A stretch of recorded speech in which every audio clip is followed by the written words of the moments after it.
قرآن کا خفیہ انٹرلاک سسٹم، اس کی بدولت قرآن میں ایک الف کو بھی کم یا زیادہ نہیں کیا جا سکتا۔ آئیے کمپیوٹر کے کچھ ایسے کارناموں کو دیکھیں اور سوچیں کہ زمانہ تو کسی چیز کو ایجاد کر کے اپنا کارنامہ سمجھتا ہے، مگر ان کا ایجاد کردہ کارنامہ خود خدا کی ملکیت اور اس کی بادشاہت کا ثبوت فراہم کرتا ہے۔ اسی طرح کمپیوٹر کی ایجاد نے بھی خدا کی کتاب کو صرف اسی کی کتاب ہونے کی دلیل پیش کی ہے۔ مصر کے سائنسدان ڈاکٹر ارشاد خلیفہ نے سالہ سال محنت کی اور ریسرچ و تحقیق کی بنیاد پر الیکٹرانک آلات سے جو نتیجہ اخذ کیا ہے وہ بے انتہا حیرت انگیز ہے۔ انہوں نے قرآن کریم کی ہر سورہ کے ابجدی اعداد و شمار بھی فراہم کیے ہیں۔ سورتوں کے حروف، اعراب، آیات وغیرہ کی تعداد نوٹ کر کے لاکھوں کی تعداد میں ڈیٹا کمپیوٹر میں فیڈ کیا، اور یہ عمل انہوں نے قرآن کریم کی کل 114 سورتوں پر لاگو کیا تو معلوم ہوا کہ قرآن کریم کے حروف اور سورتوں اور آیات میں ایک گہرا تعلق اور سائنسی رشتہ بسم اللہ الرحمن الرحیم سے ہے۔ یعنی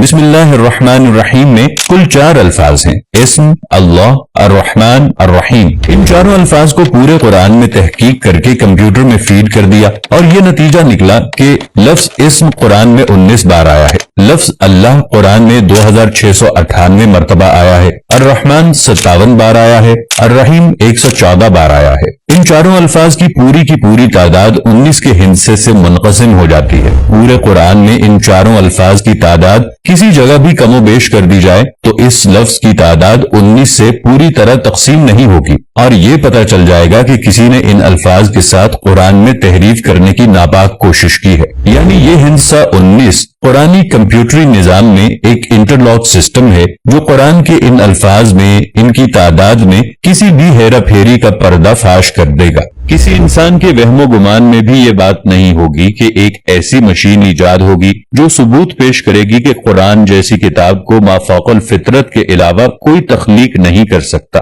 حضرت ابو بکر رضی اللہ عنہ فرماتے ہیں کہ ہر ایک کتاب میں ایک راز ہوتا ہے، اور قرآن کریم کا راز وہ حروف مقطعات ہیں جو الگ الگ پڑھے جاتے ہیں، جیسے الف لام میم حا میم قاف نون وغیرہ۔ 19 کا یہ ہندسہ جس کے بارے میں ہم بیان کر رہے ہیں، یہ بذات خود قرآن حکیم کی لفظی ترکیبات کے اعجاز کا روشن ثبوت ہے، اور اس سے یہ سچائی سامنے آتی ہے کہ چاہے جیسی بھی جدید ترین مشین ایجاد کر لی جائے وہ قرآن کی حقانیت کو بیان کرے گی، کیونکہ پورے قرآن مجید کے حروف ایک خاص حساب کے مطابق ہیں۔ لاکھوں حروف میں سے صرف ایک کا فرق بھی اس کے حساب کو بگاڑ دیتا ہے۔ حساب کی اس حد تک درستی اس دور میں مسلم اور غیر مسلم دونوں کے لیے ایک طرف تو یہ ثبوت فراہم کرتی ہے کہ قرآن مجید 1450 سال گزر جانے کے بعد بھی ہر قسم کی تحریف سے پاک ہے۔ اس ہندسے 19 کے بارے میں خود قرآن کریم میں ارشاد ہوا ہے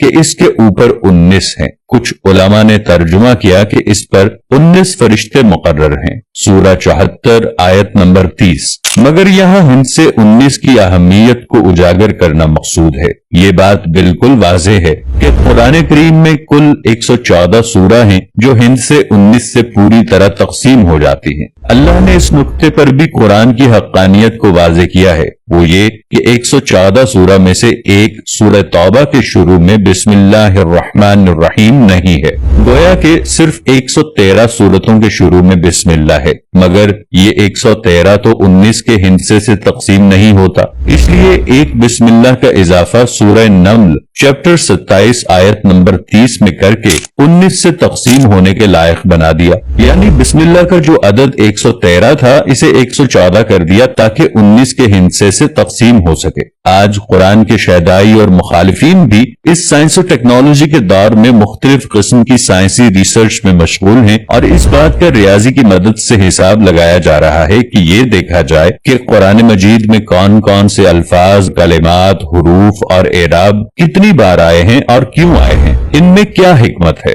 مثال کے طور پر یہ بات دریافت کی جا رہی ہے کہ قرآن مجید کی جن سورتوں کے شروع میں حروف مقطعات آئے ہیں، ان حروف مقطعات کا ہر حرف اسی سورت میں یا تو 19 بار آیا ہے یا اتنی مرتبہ ضرور آیا ہے کہ وہ نمبر 19 سے پوری طرح تقسیم ہو جائے۔ مثال کے طور پر قرآن مجید میں ہر جگہ قوم لوط کا استعمال کیا گیا ہے، مگر صرف ایک جگہ بجائے قوم لوط کے اخوان لوط کا استعمال کیا گیا ہے، اور یہ استعمال سورہ قاف نمبر 50 آیت نمبر 13 میں کیا گیا ہے، اور لوط کے بھائی اور ایکا والے اور بتا کی قوم نے بھی جھٹلایا۔ اگر قوم لوط کی جگہ اخوان لوط کا استعمال نہیں ہوتا تو ایک قوم لوط کی زیادتی کی وجہ سے 19 سے تعداد نہیں کٹتی۔ اس طرح خدا نے ہر جگہ الفاظ اور اعراب وغیرہ کو انٹرلاکنگ سسٹم سے جوڑ رکھا ہے، ورنہ سورہ قاف میں حرف قاف کا نمبر 19 سے تقسیم نہ ہو کر 19 کے ہندسے کو بے اثر کر دیتا۔ اب اگر ایک قاف بھی کوئی گھٹا کر پڑھے گا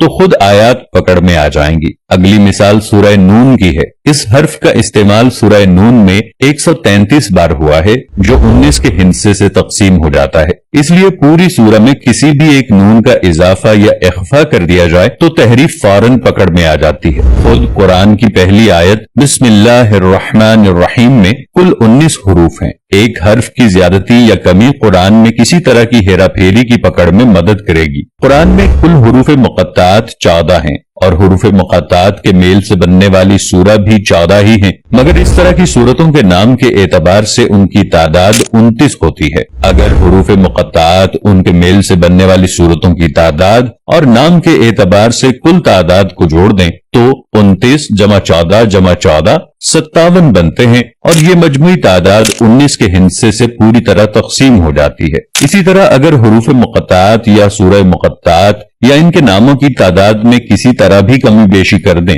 تو اس طرح بھی تحریف پکڑ میں آ جاتی ہے، اور یہ ثابت ہو جاتا ہے کہ خدا کی حکمت نے قرآن کریم کو ہر طرح سے محفوظ کر رکھا ہے اور قیامت تک محفوظ رکھنا ہے۔ اس سائنس اور ٹیکنالوجی کے دور میں خدا نے یہ موقع دیا کہ آج جس مشین پر آنکھ بند کر کے بھروسہ کیا جاتا ہے وہی مشین قرآن کی حقانیت اور اللہ کی کتاب ہونے کی گواہی دیتی ہے، اور آج کمپیوٹر کا جواب بھی یہی ہے کہ اس میں کوئی تبدیلی ممکن نہیں ہے۔